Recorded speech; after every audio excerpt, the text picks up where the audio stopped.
Welcome back, everyone. We are going to continue our study of the 70-week prophecy, and we ended on page 496 in our last session, and so now we are going to begin at the top of the page with the subtitle, The Cutting Off of the Messiah, but Not for Himself. Now let's read once again verse 25 so that we see what we've covered so far. Know therefore and understand that from the going forth of the command to restore and build Jerusalem until Messiah the Prince, there shall be 7 weeks and 62 weeks. The street shall be built again, and the wall, we already noticed what the meaning of those words are, even in troublous times. And now we're going to take a look at verse 26. And after the 62 weeks, in other words, after the 7 and the 62 weeks, what is going to take place?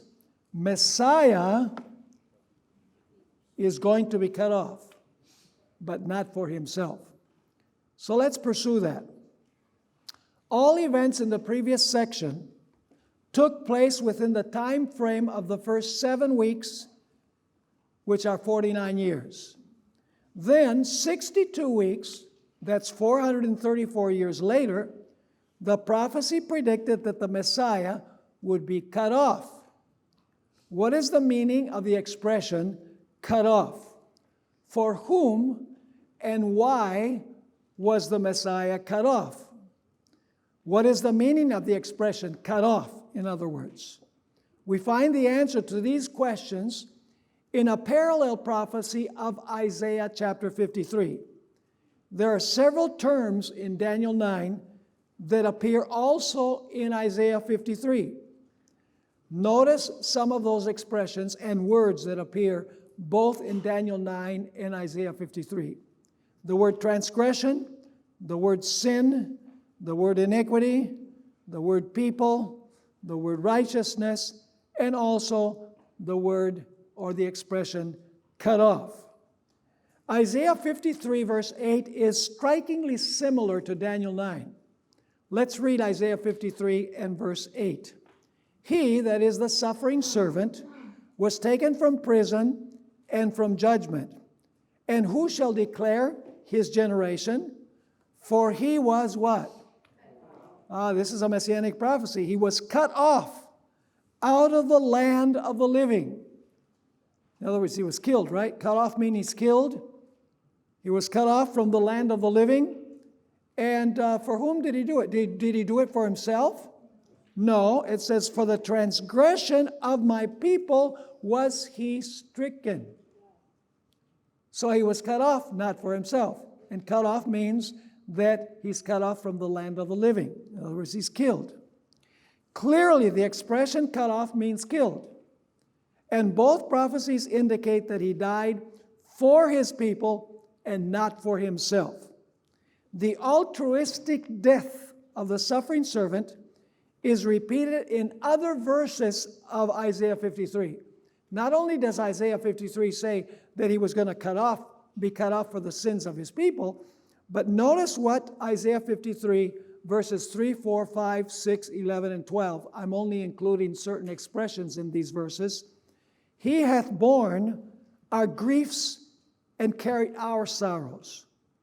He was wounded for our transgressions. He was bruised for our iniquities.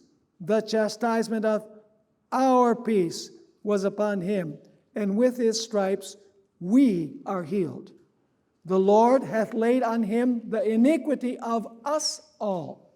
He shall bear their iniquities. He was numbered with transgressors, and he bare the sin of many. So is it clear that he was cut off, but not for himself? I think there's enough evidence in all of these expressions. He did it for his people.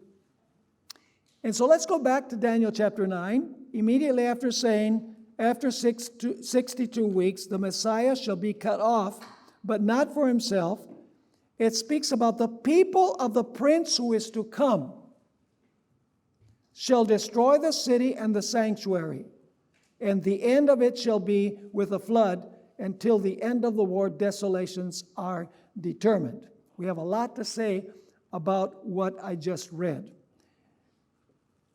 The question is, who is the prince who is to come, and who are his people? 3 possibilities have been suggested. Number 1, the people are the Romans, and the prince is Titus. So Titus comes with the Roman armies, with his peoples, and he destroys the city. The second possibility is the futurist possibility, and that is that the prince is a future antichrist, and the people are his wicked followers. And the third option is that the people are the Jews, and the prince is Jesus Christ. We will concern ourselves only with options 1 and 3, because once we understand options 1 and 3, number 2 becomes totally irrelevant. It takes care of itself. Historicists in general, and Seventh-day Adventists in particular, have traditionally taught that the prince was Titus, and the people of the prince were the Roman legions, or the armies that accompanied Titus. Now, this view is tempting, but it does not harmonize with the literary structure of Daniel 9:24 through 27. Notice the following structural consideration. In verse 25, you have, know therefore and understand that from the going forth of the command to restore and build Jerusalem until Messiah the Prince. So is Messiah the Prince? Yes, Messiah is the Prince. And then when you continue reading in verse 26, it says, and after 62 weeks, Messiah, is that the same Messiah that we read of in verse 25? Yes, Messiah shall be cut off, but not for himself, and the people of the prince who is to come. So is it the same prince? Yes, it's the same prince. Verse 25 says, Messiah the prince, and then it speaks about Messiah, and then it refers to the prince who is to come. Are you following me or not? There's no reason to believe that Messiah the prince in verse 25 is not the same Messiah and prince in verse 26. In fact, the reference to Messiah and prince in verse 26 provides a literary balance with the reference to Messiah the prince in verse 25. So you have Messiah the prince, and then you have Messiah, and then you have the prince who is to come. A more serious problem with the view that the prince is Tyrus and the people, the Roman legions, is that it is incongruous with the 3 personal pronouns in verse 27. Verse 27 reads as follows. He, is that the same prince who is to come in the previous verse? Yeah, of course it is. There's no break. It's the same prince. He shall confirm the covenant with many for 1 week. And in the midst of the week, he, the same prince of the previous verse, he shall cause the sacrifice and the oblation to cease. And for the overspreading of abominations, he shall make it desolate. So is this he of verse 27 the same he as the prince who is to come in the previous verse? Absolutely. Now let's unpack this. The context clearly indicates that the 3 he's of verse 27 refer to the same person as the he in verse 26. That is to say, the prince of the people in verse 26 is the same person who confirms the covenant for 1 week, causes the sacrifice and oblation to cease, and makes the city and the sanctuary desolate. It is true that Titus literally caused the sacrificial system to come to an end because he destroyed the temple. However, it is not true that Titus made a strong covenant with Israel for 1 week, is it? That's not true. Seventh-day Adventists have traditionally believed that it was Jesus who brought the sacrifice and oblation to an end when he said on the cross, what? It is finished. Seventh-day Adventists have also believed that Jesus confirmed the covenant with Israel for the final of the 70 weeks. Don't we believe that? Of course we do. It is clear that the antecedent to all three he's in verse 27 is the prince who is to come in verse 26. This is the way it reads.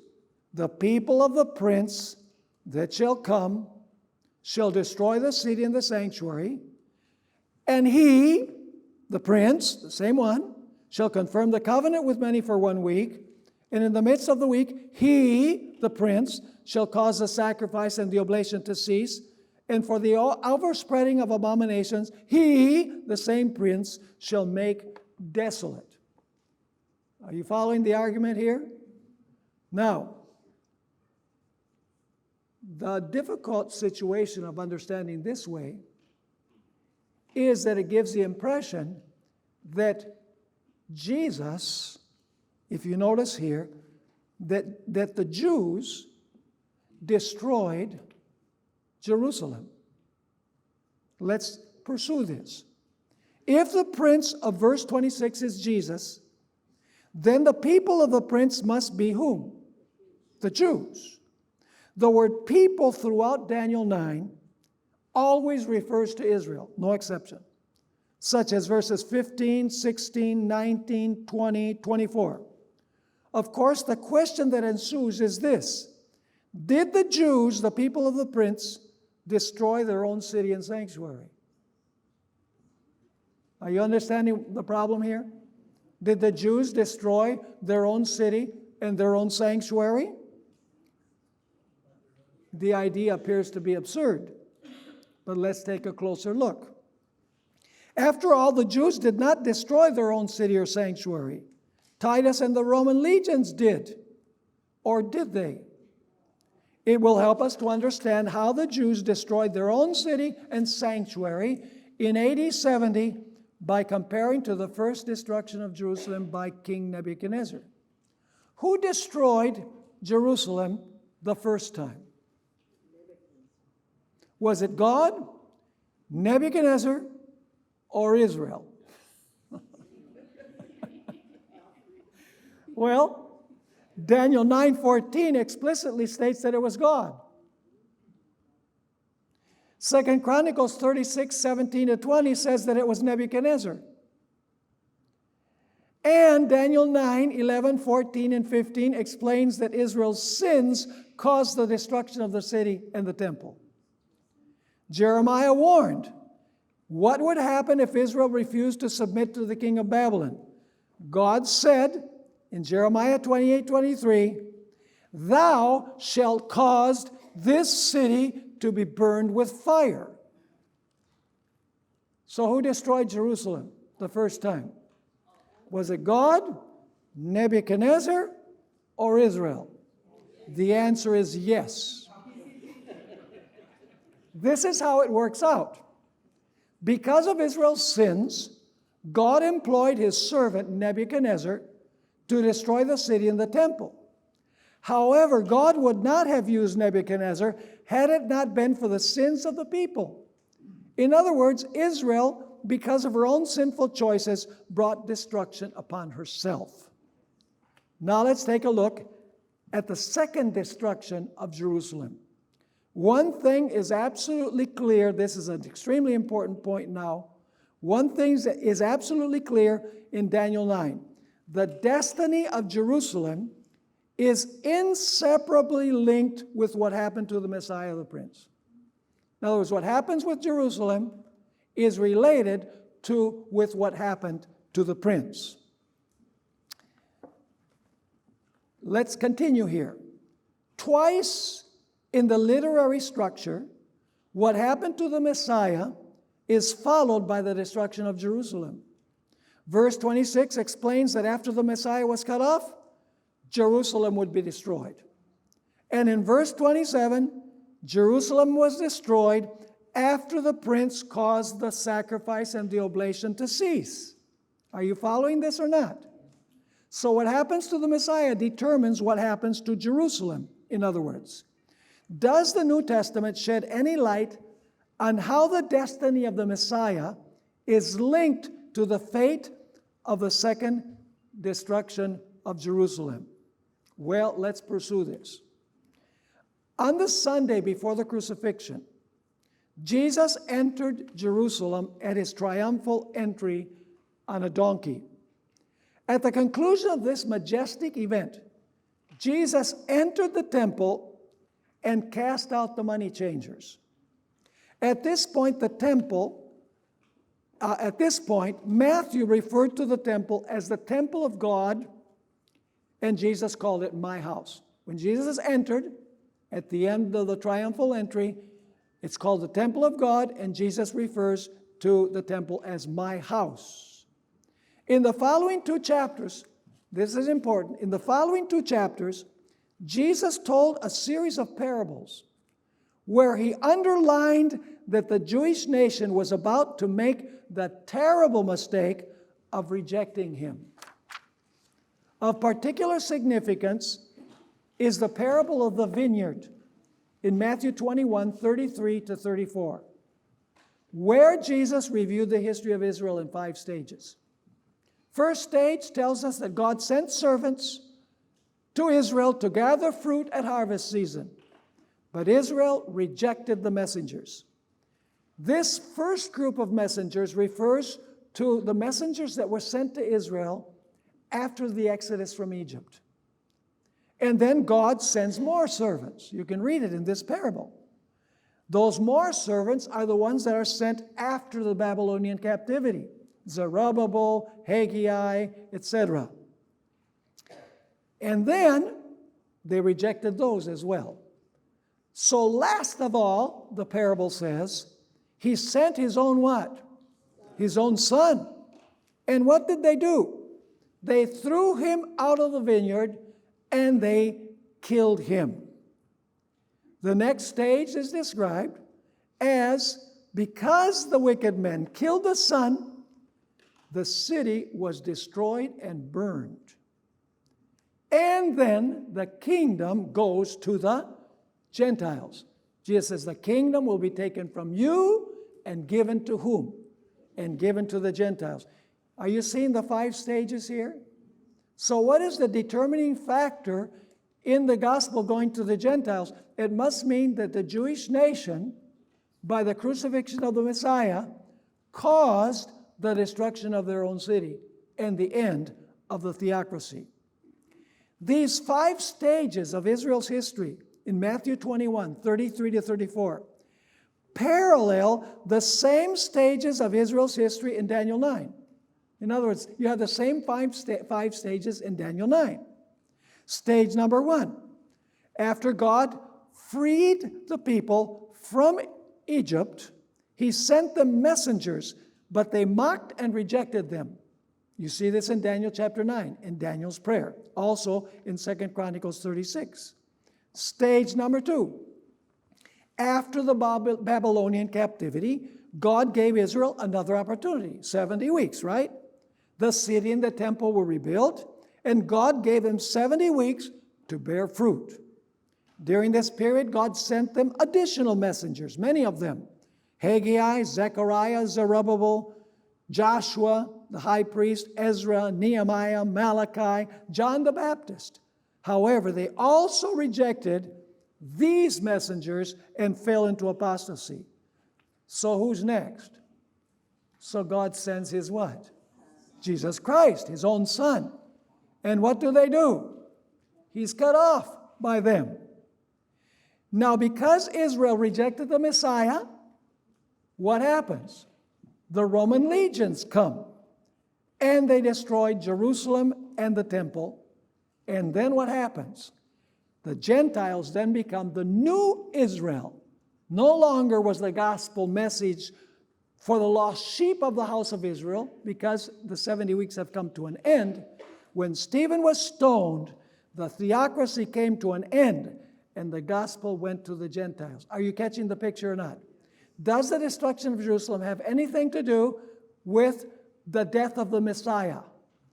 Yes. What caused the destruction of Jerusalem? Yes, the Roman legions destroyed Jerusalem. I know that. Yes, God destroyed Jerusalem, but who caused the destruction of Jerusalem? It was the rejection of the Messiah by the Jews. The striking parallel between Daniel 9, 26 and 27 and Matthew 21, 33 to 44 clearly indicates that the rejection of the Son by Israel resulted in the destruction of Jerusalem and the grafting in of the Gentiles as God's chosen nation. When Jesus left the temple, this is notable. Did you notice that the word desolate is used here when it speaks about the destruction of Jerusalem? Desolations are determined. Did you notice that? Notice this is very interesting. When Jesus left the temple for the last time, he pronounced the ominous words, "Behold, your house is left unto you desolate." Two details in this verse arrest our attention. First, the temple was no longer the temple of God. He refers to it as your house. And Jesus referred it to your house. Second, the appearance of the key word desolate. This is the word that appears in Daniel 9 to describe the fate of Jerusalem for rejecting the Messiah. 3 times in Daniel 9, the text predicted that Jerusalem would be left how? Desolate. And by the way, Jesus referred to this in Matthew chapter 24, verse 15, when he said, "When you shall see the abomination of desolation," that was spoken of by Daniel the prophet. And Luke 21, verse 20, explains, "When you see Jerusalem surrounded by armies." So the abomination of desolation is when the Roman armies come against the city of Jerusalem because of the rejection of the Messiah. Significantly, immediately after Jesus pronounced these chilling words, notice this, after Jesus says, "Your house is left unto you desolate," what does he talk about in Matthew 24? The destruction of Jerusalem in verses 1 to 3. Is there a connection between the rejection of the Messiah and the destruction of Jerusalem? Absolutely. Certainly no one can miss the connection between the rejection of the Messiah and the destruction of Jerusalem. Only a willful and unexplainable blindness could fail to help us see how the rejection of the Messiah, the Prince, led to the destruction of the city and the temple. So who is the Prince who is to come? Is it some future Antichrist that is going to sit in a rebuilt Jerusalem temple? No, the Prince who is to come is the same Messiah, the Prince of previous verses. The same Messiah. Notice the link also in Luke 19, 41 to 44. "And when he was come near," Jesus is coming, he's going to enter through the east gate of Jerusalem. "He beheld the city and wept over it, saying, If thou hast known, even thou, at least in this thy day, the things which belong unto thy peace, but now they are hid from thine eyes.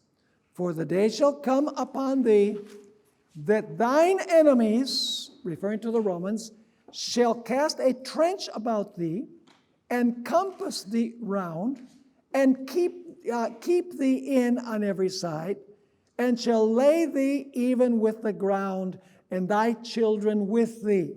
And they shall not leave in thee one stone upon another." And now notice the last part of the verse. Critically important. Why? Why was the city going to be razed to the ground? "Because thou knowest not the time of thy visitation." Is that clear? Crystal clear. Can there be any doubt that the fate of Jerusalem is closely connected with the rejection of the Messiah?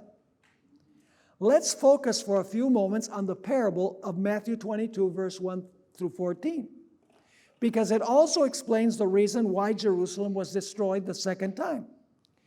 Like the parable of Matthew 21, 33 to 46, which we looked at a few moments ago, God sent servants to Israel to invite them to the marriage of his Son. This first stage represents the Old Testament period when God sent prophets to prepare Israel for the arrival of the Messiah. Sadly, they rejected the invitation. After the sacrifice of Christ, in the parable, the sacrifice of Christ is represented by the sacrifice of oxen and fatted cattle that are killed. So after the sacrifice of Christ, we find further messengers being sent. Peter, Stephen, Paul, among others. But these were also what? Also rejected. So now notice in verse 7, the result of rejecting the messengers, rejecting Christ, who was killed, which is symbolized by the sacrifice of the oxen and fatted cattle, and the rejection of the messages of those who proclaimed the message after the death of Christ. It says, but when the king, who is God the Father, by the way, when the king heard thereof, what they had done, that they rejected the message, he was wroth. And he sent forth his armies and destroyed those murderers and burned up their city. Who burned up the city? Was it the Roman legions or was it the king, God? Yes. God allowed the Romans to go and destroy the city. So does the rejection of the Messiah have anything to do with the destruction of Jerusalem? It's clear as day. But for some incredible blindness called by the devil, the futurists believe that the prince who is to come is a future Antichrist. They are putting Antichrist where Christ should be. That is serious, to put Antichrist where Christ is found in the text. Three ideas coalesce in this verse, which is Matthew 22, verse 7. Three ideas. God sent the Roman armies to destroy those murderers and to burn their city. The people, by rejecting the Messiah, brought destruction upon their own city. God destroyed the city through the instrumentality of Titus and the Roman legions, but it was the choice of the Jewish nation that determined its fate. Notice Ellen White understood this. I don't know why we still persist in saying that it was Titus and the Roman legions that are being spoken about. The prince is Titus and the people are his armies. Notice Ellen White is explicit. The Jews had forged their own fetters. Who? The Jews had forged their own fetters. They had filled for themselves the cup of vengeance in the utter destruction that befell them as a nation, and in all the woes that followed them in their dispersion. They were but reaping the harvest which their own hands had sown. Says the prophet, O Israel, thou hast destroyed thyself. Who destroyed Jerusalem? They did. Notice, O Israel, thou hast destroyed thyself, for thou hast fallen by thine iniquity. Their sufferings are often represented as a punishment visited upon them by the direct decree of God. It is thus that the great deceiver seeks to conceal his own work. By stubborn rejection of divine love and mercy, the Jews had caused the protection of God to be withdrawn from them, and Satan was permitted to rule them according to his will. Is this becoming clearer and clearer as we study along? See, it's really important to study phrase by phrase, isn't it? And to look what the New Testament has to say. Now let's talk about the prince that shall come. I already gave some indications about the prince who shall come. But let's pursue this a little bit closer. The 70-week prophecy describes a prince that shall come. Who is this prince who shall come? Well, we believe that it's the same Messiah the Prince, right? The same Messiah all the way through, the same person. Historicists and futurists agree that the prince would come at the conclusion of the first 69 weeks. However, while historicists believe that the prince that shall come was fulfilled in Jesus or Titus, futurists teach that the prince will be a future world dictator who will rise to power after the rapture of the church. That's the devil's, that's the false prophet's prediction about what's going to happen. And for that reason, the majority of the Christian world is totally deceived about how end-time events will transpire. Now, remember the expression, prince who is to come? That expression is used in the New Testament, and it's used of Christ. Let's pursue this. We previously saw how the prophecy of Isaiah 53 pointed to the vicarious death of the Messiah. That means the death of the Messiah in our place. Now we find in another messianic prophecy the identity of the prince who is to come. Psalm 118, verse 26, is a messianic prophecy. Not talking about some future Antichrist who is to come. Notice that it says, "Blessed is he that cometh in the name of the Lord. We have blessed you out of the house of the Lord." So notice a similar expression. Blessed is he that cometh in the name of the Lord. According to Luke 13, verse 35, Jesus applied this messianic prophecy to himself at his second coming, but also to his triumphal entry into Jerusalem on Palm Sunday, just before he was going to die. Luke 19, 37 to 44 outlines three events in their precise chronological order. Jesus enters Jerusalem on a colt, and the multitude sang, what did they sing? "Blessed is the King that cometh in the name of the Lord." Is that a reference back to Daniel chapter 9? Of course it is. Then Jesus spoke about his rejection by the Jewish nation. By the way, the expression, "he that cometh in the day of the Lord," is verses 37 and 38 of Luke 19. Then Jesus speaks about his rejection by the Jewish nation in verses 39 to 42. And finally, Jesus speaks about the destruction of Jerusalem in verses 43 and 44. The same sequence of events that we find in Daniel chapter 9. Daniel 9:26 has the identical threefold sequence of events in the exact order. The prince comes into Jerusalem in the name of the Lord. Shortly thereafter, he is cut off, and then the city and the temple are destroyed. Psalm 118:26 identifies the one who comes in the name of the Lord as the stone which the builders refused, and has become the head of the corner. Jesus claimed to be this stone. Significantly, after announcing that not one stone would be left upon another in the literal Jerusalem temple, Jesus announced that he would become the head cornerstone of a new spiritual temple, the church. Are you following me or not?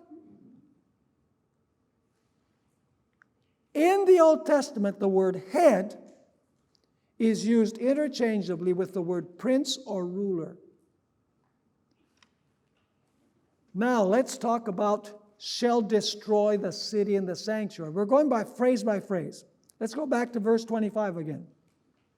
"Know therefore and understand that from the going forth of the command to restore and build Jerusalem until Messiah the Prince, there shall be 7 weeks, and 62 weeks the street shall be built again and the wall, even in troublous times. And after the 62 weeks, Messiah shall be cut off, but not for himself. And the people of the prince who is to come," who are the people? The Jewish nation. Who is the prince who is to come? It's Jesus Christ. "The people of the prince who is to come shall destroy the city and the sanctuary." So who destroys the city and the sanctuary? The people do. So let's go now to the destruction of the city. Gabriel announced that the temple that was to be rebuilt by the decrees of Cyrus and Darius the first, and the city was restored. In other words, Gabriel announced that the temple that was to be built by the decrees of Cyrus, Darius, the city that was restored and rebuilt also by the decree of Artaxerxes. But also, we find a prediction that the city was going to be destroyed. Notice what we find in Daniel chapter 9 and the end of verse 26. The end thereof shall be with a flood, and unto the end of the war desolations are determined. It's talking about the war of Titus and the Roman legions against the city of Jerusalem.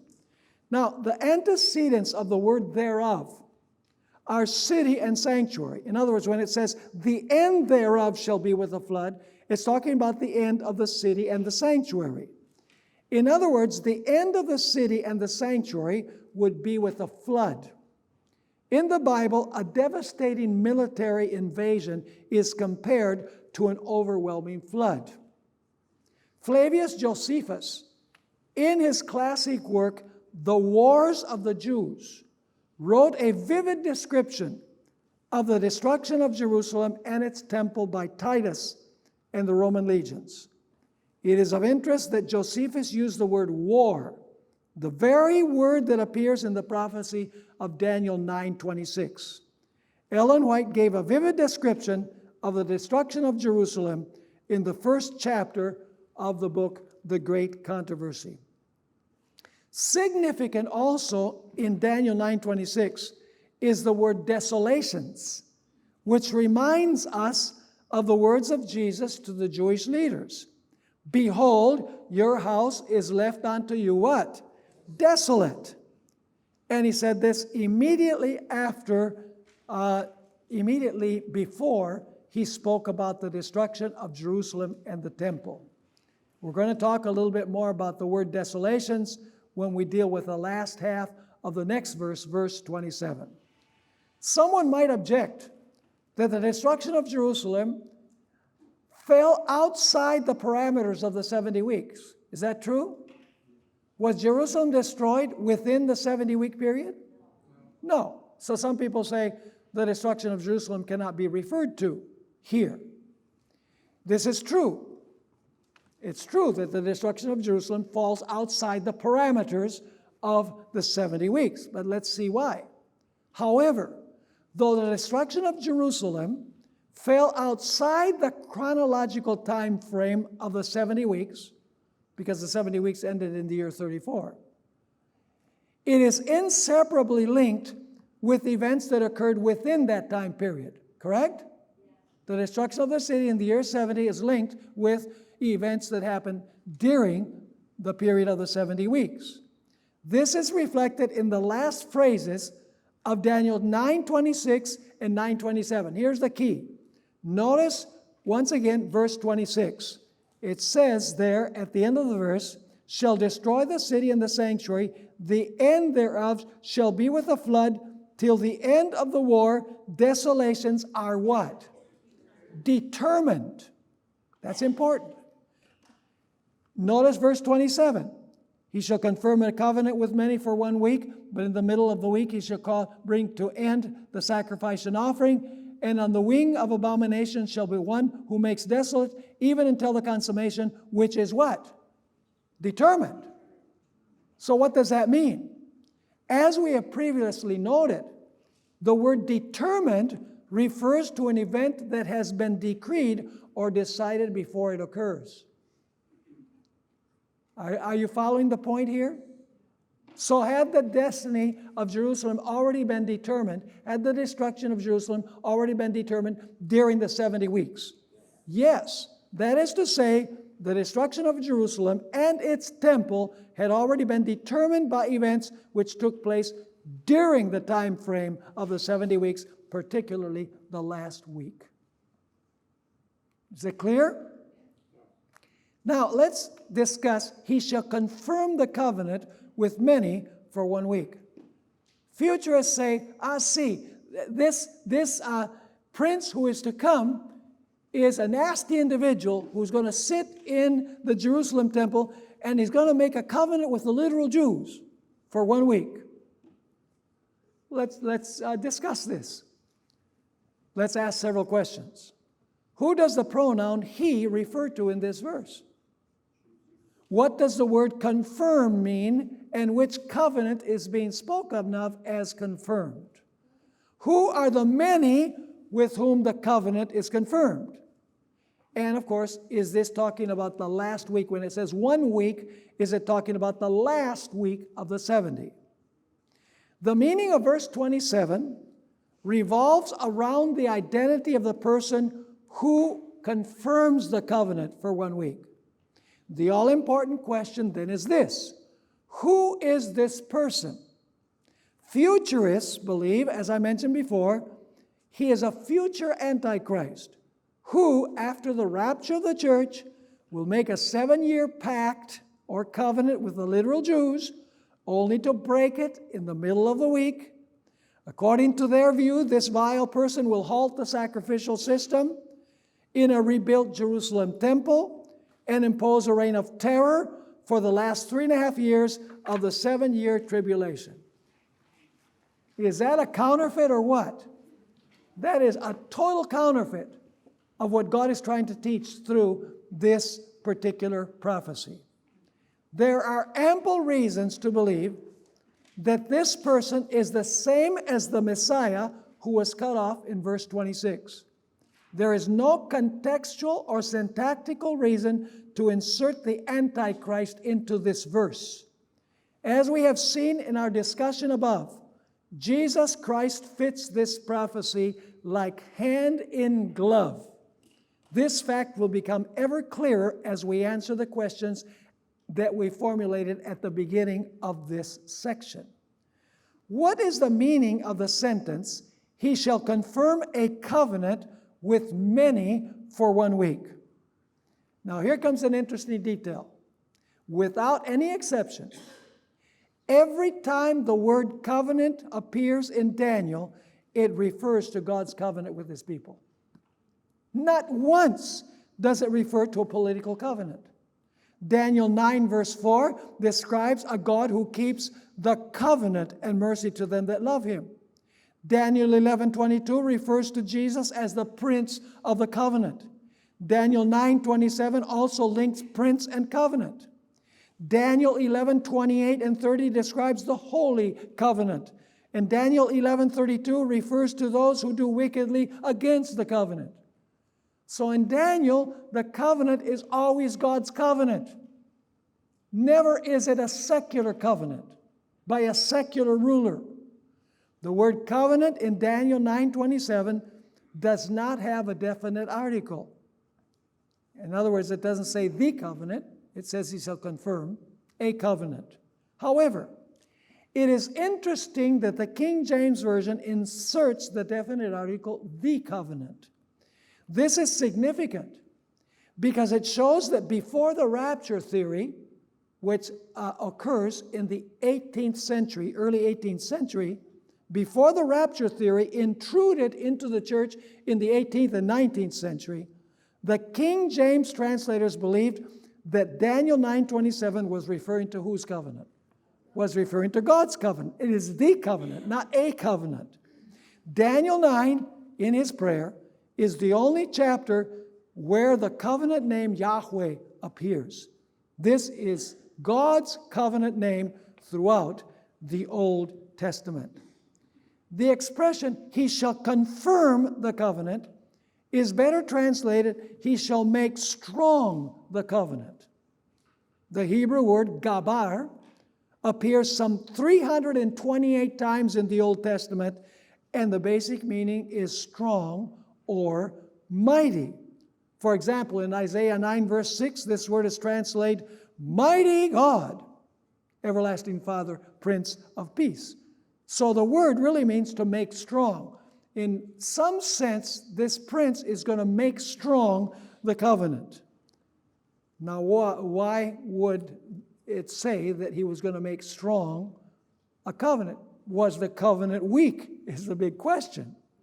Well, what it means is that the prince would put the covenant on firm footing by ratifying the covenant. If the covenant needed to be made strong, was it weak? The answer to this question lies in the fact that the old covenant was ratified with the blood of animals that could not take away sin. Are you following me or not? The new covenant is better and stronger because it is based on better blood, a better priesthood, a better covenant, better promises, a better sacrifice, a better sanctuary. The old covenant could not truly remove sin, but the new covenant does remove sin. The old covenant was made strong by its fulfillment in the New Testament. The old covenant was weak because it could not legally save, because the blood of bulls and goats cannot remove sin. And here's an interesting detail. In fact, Hebrews 7 verse 18 specifically tells us that the old covenant priesthood was weak. Did the covenant need to be made strong? Of course it did. The function of the old covenant was to reveal a Savior to come. And when He came, He made the covenant strong. He ratified the covenant. Now, who are the many? He's going to make a covenant strong with many. Who are the many? In our analysis of verse 26, we saw that the Messiah's cutting off was a vicarious sacrifice. In other words, not for Himself, but for us.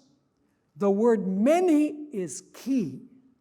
In the parallel messianic passage of Isaiah 53, we find the following declaration.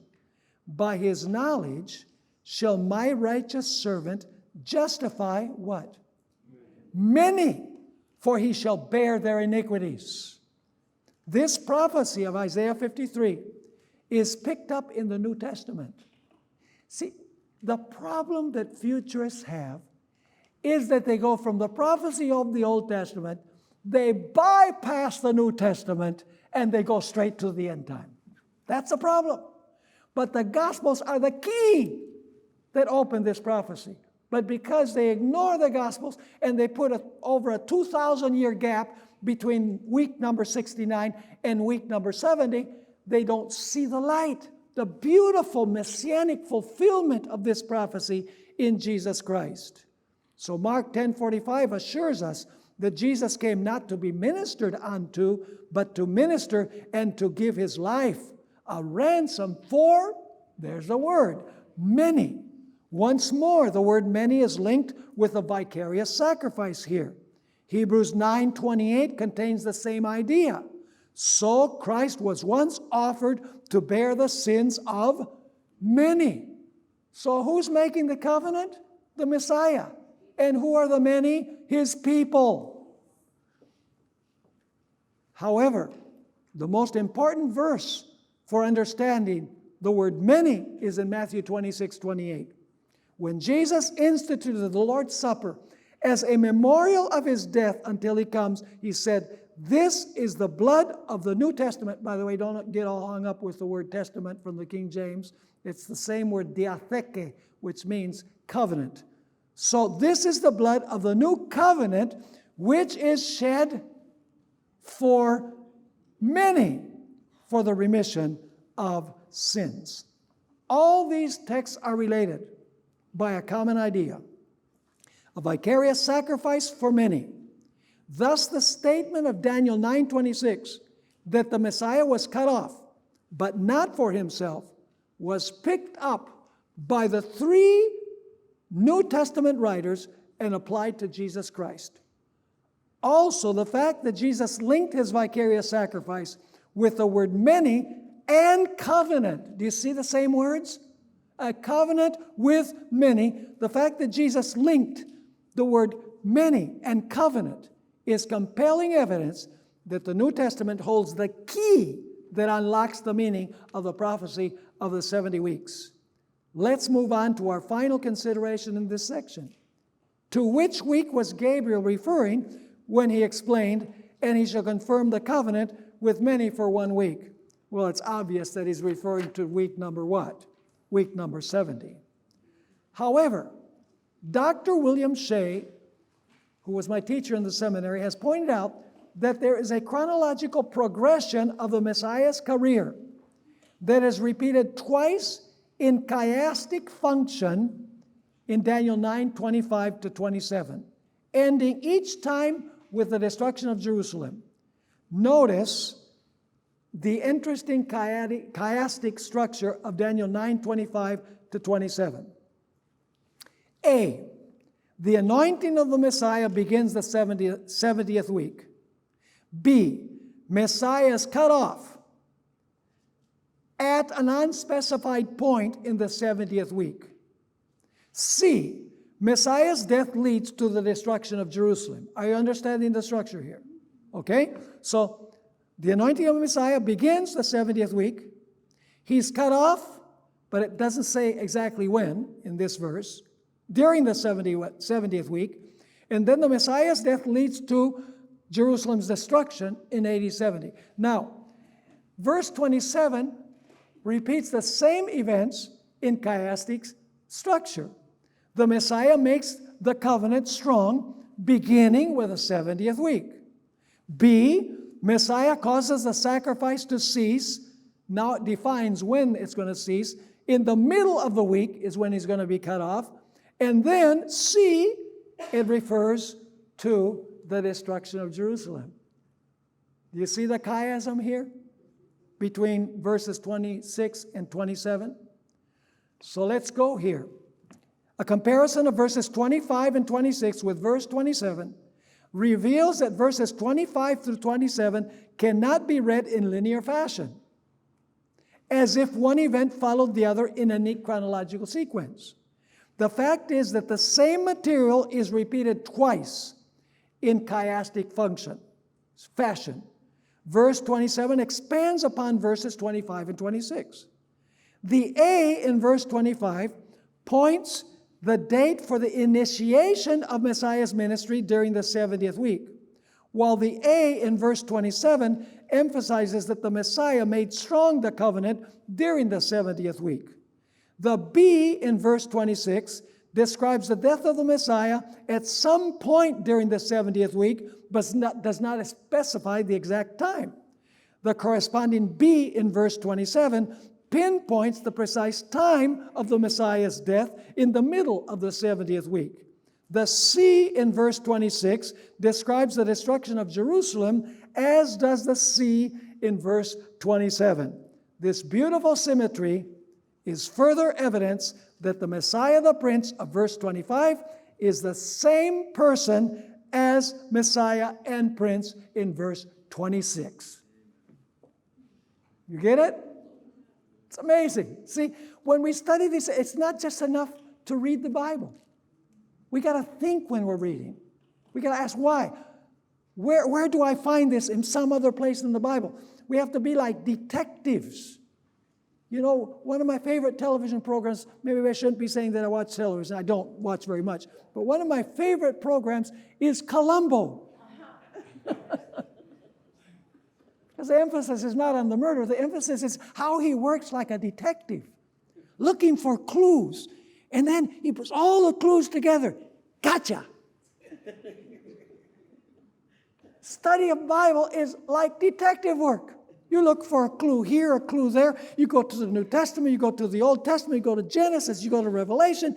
You look up all the common terms. You look at the structure. You look at the syntax. You look at the vocabulary. And then when you have all the evidence, you say, I got it. That's what we're doing here. We're studying phrase by phrase so that we understand that the prophecy week is centered in Jesus Christ. It's not centered in the Antichrist. This idea of putting a gap of over 2,000 years between the 69th week and the 70th week, there's no evidence in the Bible of any prophecy having a big gap like that. It's an invention that was done to hide the identity of the true Christ in this prophecy of the 70 weeks.